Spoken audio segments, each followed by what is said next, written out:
Assalamualaikum warahmatullahi wabarakatuh. Salam sejahtera untuk kita semua.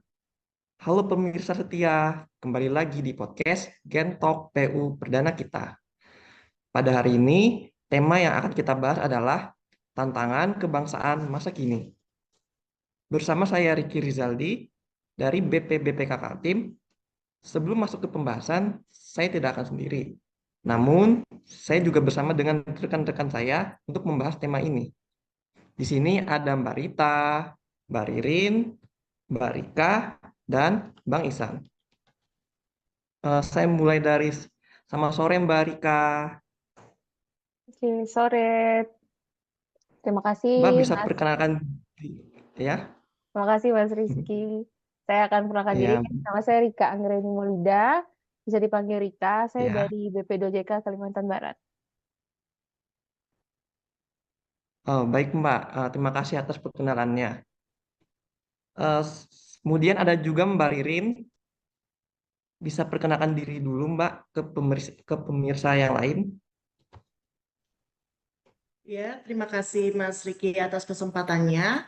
Halo, perkenalkan saya Ririn Egawati, biasa dipanggil Ririn. Saya dari BPJN Kalimantan Utara. Ya, baik Mbak. Terima kasih atas perkenalannya. Nah, di sini juga ada Mbak Rita. Mbak bisa perkenalkan diri dulu kepada semuanya. Halo semuanya, nama saya Rita Arista, biasa dipanggil Rita dari BPBPK Kalimantan Utara. Ya, baik Mbak. Terima kasih atas perkenalannya. Nah, selain Mbak-Mbak di sini ada juga Abang Ihsan. Nah, Abang Ihsan mungkin boleh kenalan dulu nih ke pemirsa sekalian juga. Ya, halo, perkenalkan, nama saya Rizky Ihsan Ramadan, biasa dipanggil Ihsan dari BP2JK wilayah Kalimantan Selatan. Nah, ya, baik Bang Ihsan. Terima kasih atas perkenalannya. Baik rekan-rekan, kita akan ngobrol santai tapi bermakna tentang apa saja tantangan kebangsaan di era sekarang dan bagaimana kita sebagai generasi muda bisa menghadapinya. Nah, kalau begitu mari kita mulai saja nih. Nah, menurut rekan-rekan nih, apa saja sih tantangan kebangsaan terbesar di masa kini? Nah, kita bisa mulai dari Barika dulu nih. Oke, terima kasih ya, Mas Isan. Mas Riki, mohon maaf sebelumnya. Oke, Iya. jadi menurut saya saat ini salah satu tantangan besar yang akan kita hadapi adalah derasnya arus informasi digital. Jadi setiap hari kita itu bisa lihat ada berbagai berita, video, opini yang beredar di media sosial. Nah, masalahnya tidak semua informasi itu benar. Banyak hoax yang sengaja dibuat untuk memicu emosi dan juga ujaran kebencian yang dapat memecah belah persatuan bangsa. Tantangan ini semakin kompleks dengan hadirnya teknologi akal imitasi atau AI. Di satu sisi, AI itu juga ada manfaat, tapi di sisi lain juga dapat digunakan untuk membuat konten palsu yang terlihat sangat meyakinkan. Ada banyak sekali gambar atau video yang dibuat seolah nyata, padahal sepenuhnya itu hasil rekayasa. Oleh karena itu, generasi muda perlu semakin cerdas dalam literasi digital. Literasi digital itu bukan hanya sekedar kemampuan menggunakan teknologi, tetapi juga kemampuan untuk menganalisis dan memverifikasi informasi. Kebiasaan sederhana seperti memeriksa sumber berita, membandingkan dengan informasi lain, serta tidak terburu-buru membagikan konten sebelumnya, yakni yakin akan kebenarannya adalah langkah penting untuk mencegah penyebaran hoax. Nah, jika generasi muda mampu bersikap kritis sekaligus bijak dalam menggunakan teknologi termasuk AI, maka derasnya arus informasi tidak lagi menjadi ancaman. Sebaliknya, justru menjadi peluang untuk saling belajar, saling menginspirasi, dan menjaga keutuhan bangsa di tengah era digital. Baik Mbak, terima kasih untuk penjelasannya. Sekarang kita bisa beralih ke Mbak Ririn. Mbak, untuk pembahasannya bisa kita mulai jabarkan ya Mbak? Mas, terima kasih. Kalau menurut saya sendiri, tantangan kebangsaan itu dekat dengan kehidupan kita sehari-hari. Misalnya dalam penggunaan media sosial. Hari ini siapa sih yang nggak pakai media sosial? Saya yakin teman-teman di sini juga pasti pakai media sosial semua ya. Nah, jadi media sosial ini sendiri itu dari remaja sampai orang tua, Dari ASN sampai pelajar, semuanya saling terhubung dengan media sosial. Nah, media sosial itu memang luar biasa ya. Bisa mempercepat informasi, membuka ruang dialog, dan bahkan memperkuat demokrasi. Nah, cuman di setiap sisi positif pasti ada sisi negatifnya ya. Nah, sisi negatifnya ini yang akan menjadi tantangan serius yang akan kita hadapi. Seperti penyebaran hoax, ujaran kebencian, hilangnya etika dan empati karena menjadi wadah semua orang bebas berbicara tentang apa saja dan lain sebagainya lagi. Nah, kemudian bagaimana generasi muda menyikapinya? Ya, dengan menyebarkan konten positif dan edukatif, mengedepankan etika dalam bermedsos, dan menolak informasi secara mentah tanpa mencari tahu dahulu kebenarannya.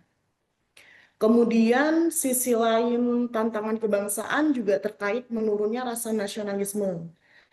Seperti kita tahu, sekarang banyak anak muda lebih bangga dengan budaya luar daripada budaya bangsa sendiri.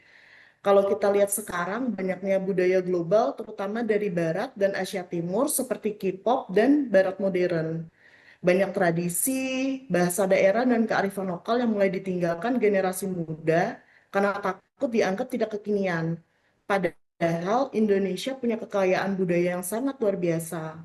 Maka dari itu, menurut saya, kita perlu mencarikan solusi ya terhadap permasalahan ini.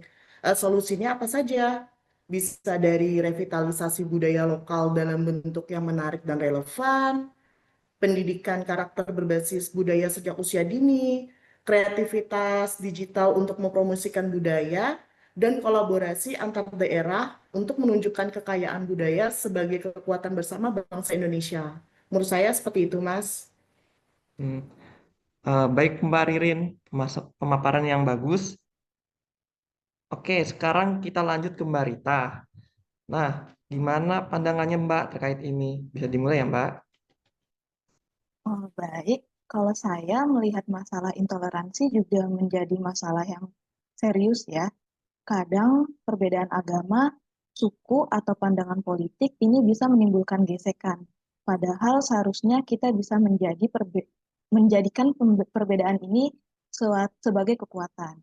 Gini aja deh, jujur, masalah intoleransi ini juga jadi tantangan yang cukup serius buat bangsa kita sekarang. Kenapa? Karena intoleransi ini bukan cuma sekedar beda pendapat, tapi udah jadi virus yang bisa pecahin pertemanan, bikin musuhan, bahkan sampai konflik beneran. Di era media sosial, omongan kebencian itu menyebar cepat banget, kayak api. Satu postingan provokatif itu bisa bikin ribuan orang ribut. Kita sering lihat kan, ada orang diserang cuma karena beda suku, beda keyakinan, atau beda pandangan politik. Dan yang bikin miris, banyak dari kita yang malah ikut-ikutan nyebar tanpa mikir panjang. Nah, kenapa ini bisa terjadi? Menurut saya, biang keladinya itu ada dua. Pertama, kita kurang empati, kita gampang banget ngejudge orang tanpa coba ngertiin dari sudut pandang mereka. Coba kita lihat dari sisi kita sendiri. Nah, yang kedua, kita sering telan mentah-mentah informasi dari internet, padahal belum tentu benar. Hoax dan berita palsu itu yang bikin prasangka dan kebencian makin parah. Gitu aja. Oh iya. Oh, penjelasan yang bagus Mbak. Berikutnya dari Bang Ihsan nih. Mungkin ada yang mau dijabarkan atau menambahkan yang lain Bang untuk waktu dan tempatnya bisa dimulai.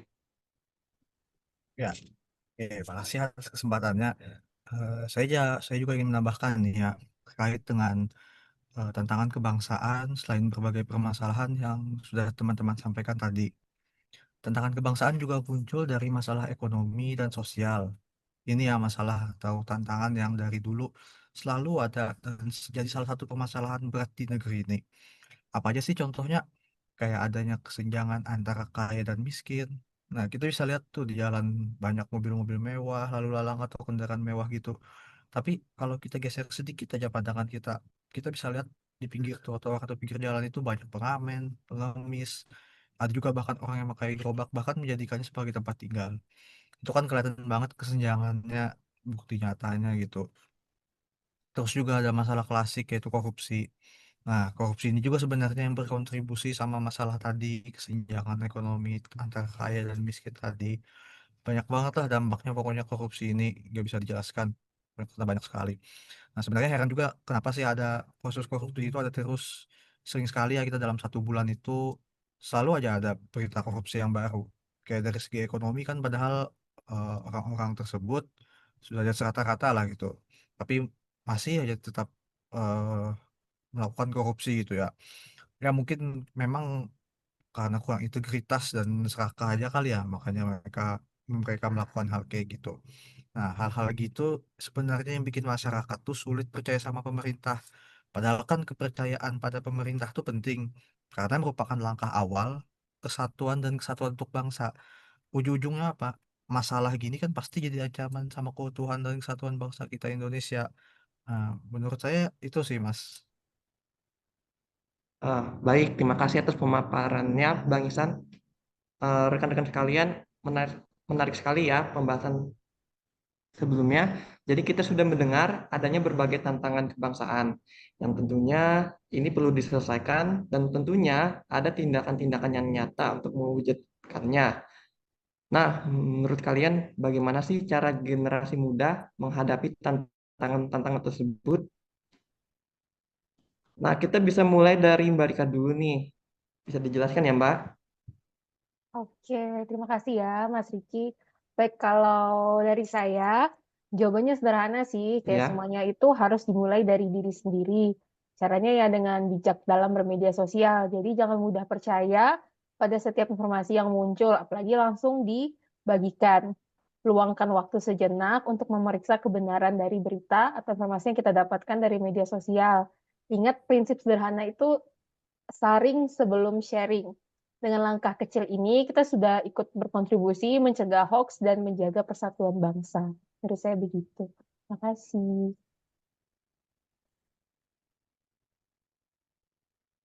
Baik, Mbak. Opini yang bagus. Sekarang berikutnya nih dari Mbak Ririn.